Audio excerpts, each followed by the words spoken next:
जैसे कि आप लोग देख पा रहे हैं, आज हमारे इस इंदिरा बाल विहार के पास में ये लोक जनशक्ति पार्टी, जो कि रामविलास पासवान जी के द्वारा बनाई गई है, यहाँ युवाओं की एक बहुत बड़ी टीम खड़ी है, जो शायद इसलिए है कि आज हम इस शहर को ये एहसास कराएं कि ये शहर उन गरीबों का भी है, उन मजलूमों का भी है जिनके लिए कोई खड़ा नहीं होता।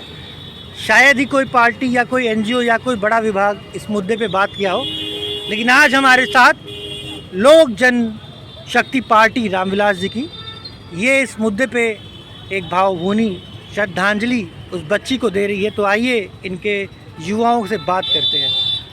सर, बहुत बहुत धन्यवाद कि आप ये काम करें। प्लीज़ अपना परिचय बताएं। बहुत बहुत आभार, आपने मेरे विषय को सुनने के लिए आए। देखिए, मेरा नाम सौरभ त्रिपाठी है, मैं प्रदेश उपाध्यक्ष हूँ लोक जनशक्ति पार्टी रामविलास का। मेरे नेता, मेरे राष्ट्रीय अध्यक्ष परम आदरणीय श्री चिराग पासवान जी के नेतृत्व में उत्तर प्रदेश प्रभारी सह सांसद आदरणीय श्री अरुण भारती जी और मेरे प्रदेश अध्यक्ष श्री राजीव पासवान जी के निर्देशानुसार लोक जनशक्ति पार्टी रामविलास का एक प्रतिनिधिमंडल पीड़ित परिवार के घर पहुंचा, उनको सांत्वना दिया और हर संभव मदद लोक जनशक्ति पार्टी रामविलास के तरफ से उनको हर संभव मदद पहुंचाने की कोशिश की जाएगी। हमारी मांग है परम पूज्य योगी आदित्यनाथ जी महाराज से कि उसको फांसी हो, उसको फांसी की सज़ा हो और जो पीड़ित है उसको उचित मुआवजा हो। उसके घर में 4 बेटियां हैं, उनके पढ़ाई लिखाई, उनके शादी विवाह का खर्चा सरकार उठाए और वो जो दोषी है अभिषेक यादव, जो 112 का डायल का जो सिपाही है, उसकी सारी संपत्ति बेच के उसका जो पेंशन का पैसा है, जो टीए सब लेके पीड़ित परिवार की सहायता की जाए। वो एक अभ्यस्त अपराधी है, सन 2025 में एक पश्चिम बंगाल की बहन के साथ अपहरण करके उसके साथ दरिंदगी की। तो मैं पूछना चाहता हूं, मैं बताना चाहता हूं इस सरकार से कि ये सरकार संज्ञान ले। समझिए, बहुत दुख की बात है कि इस समाज में एक आदमी जब रक्षक ही भक्षक बन जाएगा। मान लीजिए, सर्वप्रथम जब आदमी किसी मुसीबत में पड़ता है तो सबसे पहले 112 को कॉल करता है, और जब उस 112 में ऐसे राक्षस वर्दी के भेष में ऐसे राक्षस रहेंगे तो समाज का क्या होगा, समाज कहाँ जाएगा। तो उसकी जांच होनी चाहिए। और अगर जो वो साल भर जेल में था तो उसको पुनः किसने बहाल किया, कौन से अधिकारी ने बहाल किया, ये सब माननीय मुख्यमंत्री जी परम पूज्य योगी आदित्यनाथ जी महाराज को ये संज्ञान लेना पड़ेगा और जो दोषी है उसको फांसी हो और जो परिवार हो। देखिए, बहुत राजनीति का विषय नहीं है, इसमें बहुत राजनीति हम नहीं करेंगे। बस हम सबकी ये मांगे हैं, लोक जनशक्ति पार्टी रामविलास की ये मांगे हैं कि पीड़िता के साथ न्याय हो और ऐसे भविष्य में ये ध्यान दिया जाए कि भविष्य में ऐसे किसी की भी बेटी के साथ ऐसी घिनौनी कृत्य न हो। वो व्यक्ति समझिए मानसिक विकृत हो चुका है, वो तो इस तरीके के कृत्य कर रहा। बताइए, 10 साल की मासूम बच्ची, क्या कसूर था उसका। उसने तो बहुत भरोसा करके, उसने तो ये सोचा होगा कि अंकल पुलिस में है, वर्दी में है, बहुत भरोसा करके उसने उनके साथ जाने का काम किया। और ये सोच के मेरा तो एकदम मन बहुत घबरा जा रहा है जाने से। मैं माननीय मुख्यमंत्री जी से बस यही निवेदन करूंगा कि प्लीज़ इसके संज्ञान लीजिए और उसको फांसी की सजा दीजिए, कि ताकि आइंदा भविष्य में फिर कोई कृत्य। बहुत बहुत धन्यवाद सर, आपने बहुत अच्छी बात कही, क्योंकि इस मामले में प्रशासन के द्वारा अभी तक कोई बयान नहीं आया।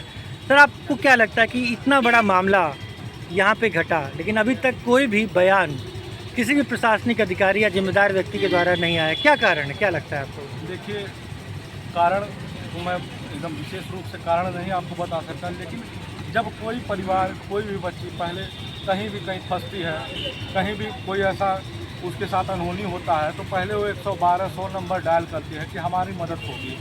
और जब उसी में कोई एक वर्दी को तार करने वाला एक दरिंदा छुपा हुआ हो, जो इस प्रकार उस बच्ची के साथ, मुझे तो बताने में भी शर्म आ रही है कि जब रक्षक के भेष में भक्षक होगा तो फिर आदमी किसके पास इंसाफ मांगने जाएगा। आज तो यह मामला जग जाहिर हो गया, उजागर हो गया, तो लोगों की नज़र में आ गया, लेकिन वो भक्षक पता नहीं कितनी बेटियों के साथ ये दुष्कर्म किया होगा, जो शर्म के मारे, लज्जा के मारे कहीं अपनी शिकायत नहीं कर पाई होंगी। आज पता नहीं कितनी बेटियां उससे पीड़ित होंगी। वो मानसिक रूप से बीमार आदमी है।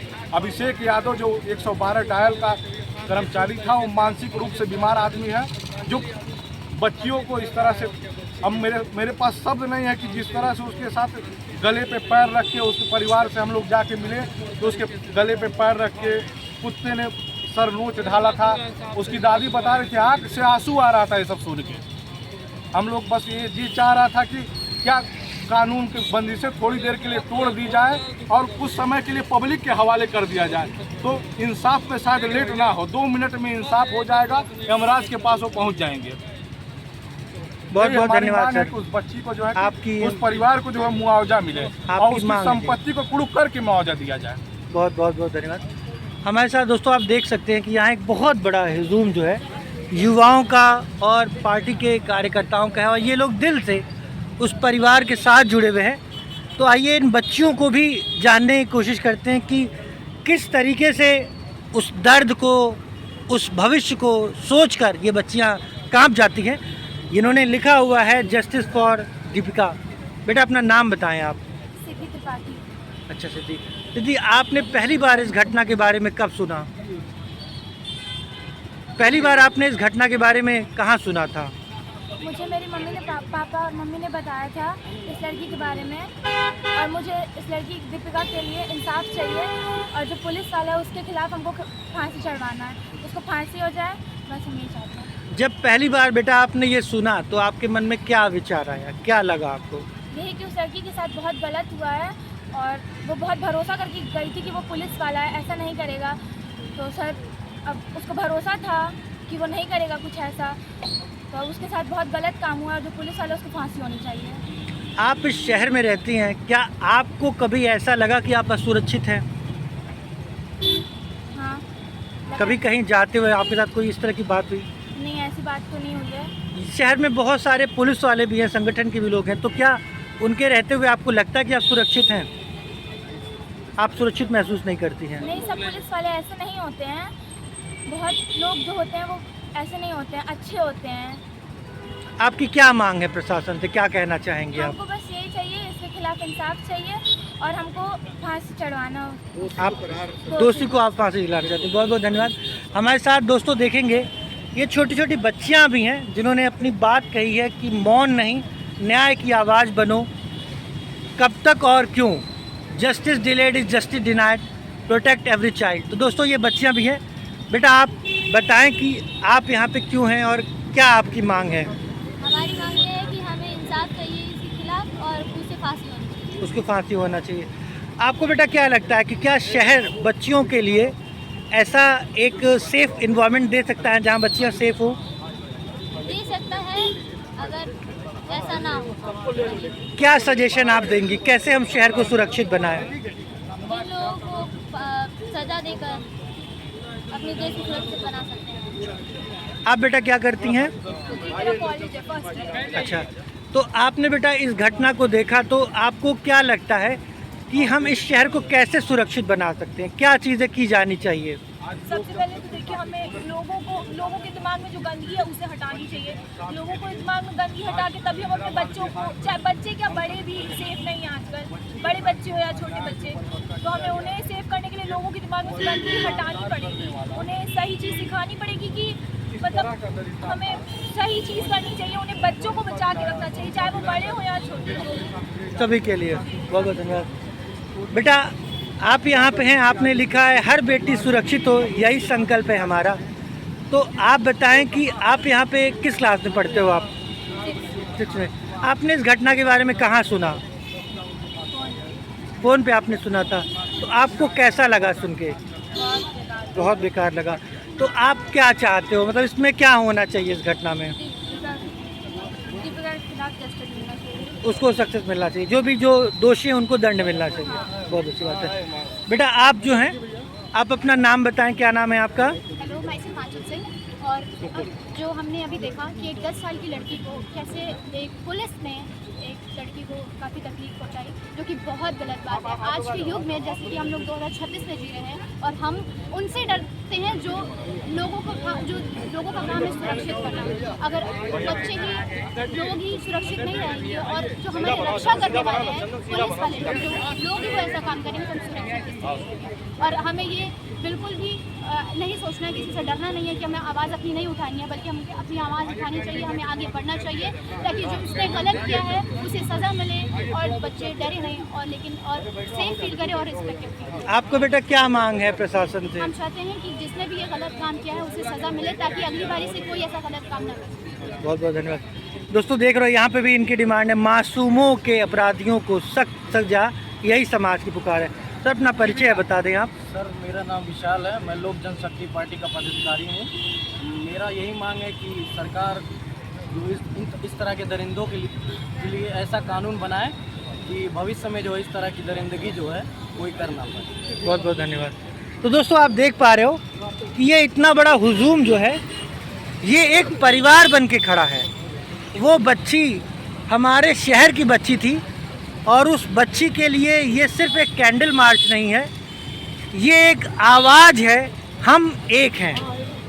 ये एक आवाज़ है कि इस शहर का कोई भी गरीब, चाहे वो एक रिक्शा चालक हो या वो एक बाहुबली हो, अगर कोई हमारे शहर की बहन बेटियों के लिए एक भक्षक बनता है तो हमारे शहर के युवा सक्षम हैं उस जंग के लिए। तो मैं उम्मीद करता हूं दोस्तों कि आप सभी लोग इस वीडियो को देखेंगे और हमारी इस आवाज़ को, हमारे इन साथियों की मुहिम को सक्सेसफुल बनाएंगे, हमें ज़्यादा से ज़्यादा फॉलो करेंगे और जनशक्ति पार्टी के साथ में जुड़ेंगे। मेरा नाम विभास कुमार पासवान है, लोक जनशक्ति पार्टी के जिला महासचिव हूँ गोरखपुर। मैं ये कहना चाहता हूँ दोषी को कड़ी से कड़ी सज़ा हो और हमारी बच्चियाँ आज दिन प्रतिदिन, हमारे सहजनवा में घटना हुई, हमारा खजनी में घटना हुआ, हमारे सीएम सिटी में ये घटना हो रही है, घटना पे घटना हो रही है। अगर प्रशासन के ये चूक होते हुए अगर ये हमारी रक्षा नहीं होती है तो हम आम पब्लिक सड़कों पे आके अपनी रक्षा स्वयं कर सकते हैं। अगर यही प्रशासन, अगर वही दरिंदा ये दरिंदगी किया है, निर्मम वर्दी को तार तार किया है, कहीं उत्तर प्रदेश सरकार को आँच आने को जो सिस्टम बना के किया है, उस चीज़ को हम आम जनता सारे सिस्टम के साथ खड़े हैं। जहाँ पे खड़े हैं हम सभी लोग अपने स्वयं सुरक्षा कर सकते हैं। अगर हमारी सुरक्षा अगर प्रशासन के द्वारा नहीं हो सकती है तो हम सभी सुरक्षा, हम अपने साथ सभी समाज को लेके अपनी सुरक्षा स्वयं कर सकते हैं। मीडिया बंधु से मेरा यही अनुरोध है, जिस दोषी को कड़ी से कड़ी सजा दी जाए और हमारे परम पूज्य माननीय आदित्यनाथ योगी महाराज जी इस पर कड़ी से कड़ी कार्रवाई की जाए। जय चिराग पासवान, जय रामविलास पासवान। सर आप इस पर क्या बोलना चाहें, अपना परिचय बता दें। मैं भानु प्रताप मिश्रा, सहजनवा ब्लॉक अध्यक्ष। अभी सर ये जो आप लोग की एक्टिविटी, इसके बाद क्या प्लान है आप लोग का? क्या ये आपका यहाँ पे मुहिम आपका बंद हो जाएगा या इसके आगे भी कुछ आप करना चाहते हैं? हमारी मुहिम जब तक न्याय नहीं मिल जाएगा बच्ची को, तब तक हमारी मुहिम। अगला स्टेप क्या होगा आपका? इसके बाद हम लोग फिर पुनः अगर जो देखेंगे कि कोई कार्रवाई नहीं हो रही है तो हम लोग पुनः फिर जिला अधिकारी साहब से बहुत शांतिपूर्वक तरीके से हम लोग मिलेंगे और अपनी बात रखेंगे और उनसे संज्ञान लेंगे। और मैं अपने प्रदेश अध्यक्ष जी से मैं उनको पूरा भेजूंगा प्रस्ताव और मैं चाहूँगा कि मेरे नेता आदरणीय श्री चिराग पासवान, भारत सरकार के जो मंत्री हैं, वो भी कुछ न कुछ संभव सहायता पीड़ित परिवार को दिलाई जाए उनके द्वारा। मैं पूरा आश्वासन दे के आया हूँ। देखिए लोक जनशक्ति पार्टी रामविलास हमेशा गरीबों के साथ खड़ी है। देखिए हम लोग जात पात की बात नहीं करते हैं। मेरे नेता का कहना था, मेरे श्रद्धेय रामविलास पासवान मेरे प्रेरणा स्रोत, उनका कहना था कि मैं उस घर में दिया जलाने चला हूँ जहाँ सदियों से अंधेरा है। आज आदरणीय युवा हृदय सम्राट आदरणीय चिराग पासवान जी के नेतृत्व में पार्टी उसी विचारधारा को आगे बढ़ा रही है।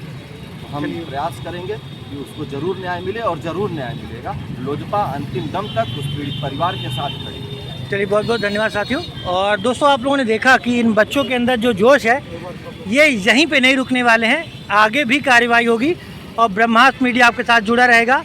मासूमों के अपराधियों को सख्त सजा, यही समाज की पुकार, यही है ब्रह्मास्त्र की पुकार। बहुत बहुत धन्यवाद।